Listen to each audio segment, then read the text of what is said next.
এই গণভোট নিয়ে কোনো হাঙ্কি ভাঙ্কি চলবে না। এই হাঙ্কি ভাঙ্কির জন্য এতগুলো লোক রক্ত দেয় নাই। এই হাঙ্কি ভাঙ্কির জন্য এতগুলো ভাইয়ের আমার চোখ হারায় নাই, হাত হারায় নাই, পা হারায় নাই। গণভোট নিয়ে কথা বলে হিসাব করে কথা বলবেন। এখন তো সংসদে বসে কথা বলতে পারেন। গণভোটকে যদি অস্বীকার করেন সংসদে ঢুকতে দেব না বলে দিলাম। বর্তমানে এই সংবিধান নিয়ে যে নাটক চলছে, এই সংবিধান নিয়ে নাটক বন্ধ করতে আহ্বান জানাবো।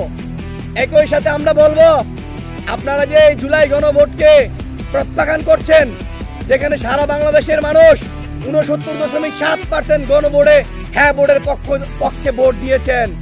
আপনাদের বর্তমান প্রধানমন্ত্রী জনাব তারেক রহমান, আপনি নিজের মুখে বলেছেন আপনারা 2টা ভোট দিবেন। কয়টা ভোট? 2টা ভোট। প্রথম ভোট হবে হ্যাঁ এবং না। এখানে রঙিন ব্যালট পেপার থাকবে। আপনি স্পষ্ট বলেছেন আপনারা অবশ্যই হ্যাঁ পক্ষে ভোট দিবেন। তার পরবর্তীতে জাতীয় নির্বাচনের যে ভোট হবে সেখানে আপনাদের প্রার্থী অনুযায়ী আপনারা অবশ্যই আপনাদের নির্দিষ্ট মার্কায় ভোট দিবেন। তাহলে তিনি যদি জুলাই গণ অভ্যুত্থানের হ্যাঁ ভোটে প্রচারণা করে হ্যাঁ ভোটকে জয়লাভ করতে হয় পক্ষে কথা বলেন, তাহলে তার নেতাকর্মীরা এখন কেন জুলাই গণভোটকে বাতিলের জন্য বাতিল করতে চায়, সেটা আমরা তীব্র প্রতিবাদ ও নিন্দা জানাই।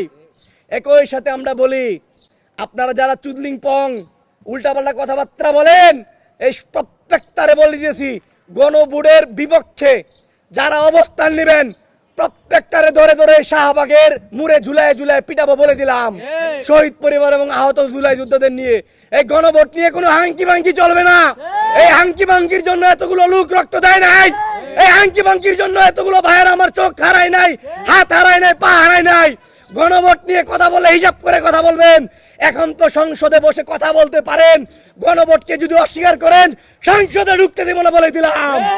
একদম সংসদে ঢুকতে দিব না।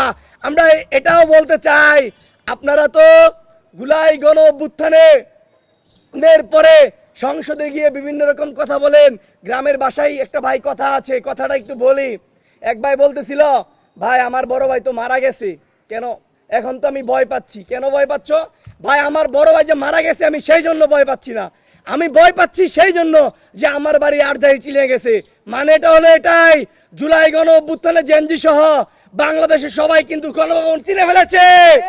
এবার যদি নিমুখারামি করেন আজরাইলের মতো টাইনা চিত্রা একদম আবার একদম সংসদ ভবন থেকে একদম আবার সেই মাঠে নিয়ে আসবো বলে দিলাম।